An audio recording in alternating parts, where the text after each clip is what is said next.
네, 이 진도 세월호 침몰 사고가 발생한 지 이제 만 하루가 지났습니다. 구조 작업에 좀 더 속도를 냈으면 좋겠는데요. 네, 사고 선박 본체에 대한 수색 작업은 한창 진행되고 있지만 강풍을 동반한 비가 내리고 있어서 어려움을 겪고 있습니다. 진도 팽목항에 YTN 중계차가 나가 있습니다. 이승현 기자.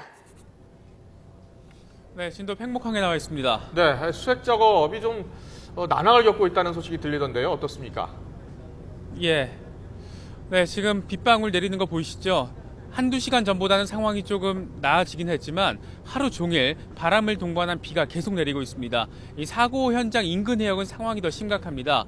1시간 전쯤에 저희 YTN 취재팀이 오후에 다시 한번 사고 해역으로 진입을 시도를 했다가 날씨 상황이 너무 좋지 않아서 조금 전에 회항하고 있다. 이 같은 지금 내용이 전해졌습니다.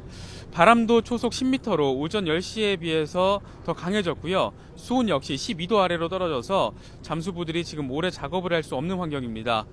이 굵은 빗방울이 내렸다 그쳤다를 반복하고 또 안개까지 끼어서 수색 작업 상당한 어려움을 겪고 있습니다. 이에 따라서 수색 구조 작업이 사실상 중단된 것 아니냐 이 같은 지적도 함께 나오고 있습니다. 이에 대해서 서해해경 관계자는 수색 작업에 어려움이 있는 것은 맞지만 현장 인력과 장비를 그대로 유지하고 있다며 수색 작업은 계속 이어지고 있다 이같이 해명했습니다. 이런 와중에 민간 잠수부 3명이 파도에 실종되기도 했습니다. 이 세월호 수색 작업을 마치고 철수하다가 강한 바람과 높은 파도에 휩쓸린 것인데 다행히 근처 낚싯배에 발견돼서 5분 만에 구조가 됐습니다. 네, 이승현 기자. 현지 상황이 그렇게 좋지 않다면 예. 선체에 공기를 주입하는 작업도 좀 더디게 진행되고 있겠군요. 네, 그렇습니다. 이 선체 공기 주입 작업을 돕기 위해서 해군 구조함 2대가 오늘 오전에 사고 해역에 도착을 했습니다. 그런데 말씀드렸던 것처럼 선체 진입 자체가 지금 굉장히 어려운 상황입니다. 이러다 보니까 공기 주입 절차도 상당히 지연되고 있는 것으로 지금 전해지고 있습니다. 보통 가로 세로 높이 2m의 밀폐된 공간에서 산소 공급 없이 버틸 수 있는 시간이 72시간 정도로 알려져 있습니다. 아직 사고 발생 30시간 정도 지난 상황이어서 이 선체 공기 주입 작업 한가닥 기대가 더 모인 이유였습니다. 하지만 선체 진입 자체가 어려워지면서 덩달아 이 공기 주입 작업도 함께 지연되고 있는 것으로 전해졌습니다.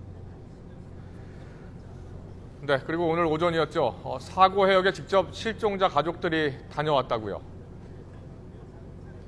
네, 그렇습니다. 뜨는 눈으로 밤을 이곳 현장에서 지샌 실종 가족들이 오늘 오전 한 200여 명 정도가 이 배를 타고 직접 사고 해역으로 찾았습니다. 수색 작업이 어떻게 진행되고 있는지 직접 살펴보기 위해서였습니다. 해당 선박에는 국내외 언론 가운데 유일하게 저희 YTN 취재진만 탑승을 했는데 실종 가족들이 사고 해역에 도착했을 때 최초로 이 사고 해역 수색 작업 모습을 포착을 했습니다. 물이 빠졌다 들어오는 시기라서 이 선체가 다시 물에 잠기는 듯한 모습을 보이기도 했는데 일부 가족들은 오열하기도 했고요. 아이 이름을 부르면서 눈물을 흘리기도 했습니다. 4시간 만에 다시 이곳 평목항으로 다시 들어왔었는데 일부 가족들 같은 경우에는 앰뷸런스에 실려서 응급실로 향하기도 했습니다. 지금까지 진도 팽목항에서 YTN 이승현입니다.